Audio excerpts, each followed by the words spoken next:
কষ্টের একটা গল্প। একটা ছেলে আর একটা মেয়ে 2 বছর রিলেশন করার পর হঠাৎ একদিন মেয়েটা ছেলেটাকে বলল, আচ্ছা একটা কথা বলি। ছেলেটা বলল, বলো। মেয়েটা বলল, রাগ করবে না তো?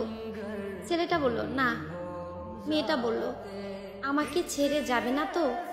ছেলেটা বলল, কখনো যাব না। মেয়েটা বলল, ভুল বুঝবে না তো? ছেলেটা বলল, না, বুঝবো না। মেয়েটা বলল, জানো আমার একটা অতীত আছে। ছেলেটা বলল, কি সেটা? মেয়েটা বলল, আমাকে রেপ করা হয়েছে। ছেলেটা বলল, কি? মেয়েটা কেঁদে কেঁদে বলল, এবার তুমি আমায় খারাপ ভেবে হয়তো আমাকে ছেড়ে চলে যাবে। ছেলেটা মেয়েটাকে অনেক জোরে একটা থাপ্পড় দিল। মেয়েটা বলল, চলে যেতে পারো, আটকাবো না। এ বলে মেয়েটা কেঁদে কেঁদে চলে গেল। কিছুদিন পর হঠাৎ একদিন ছেলেটি মেয়েটিকে ফোন করলো। মেয়েটি বলল, হ্যালো। ছেলেটা বলল, একটু দেখা করবে? মেয়েটা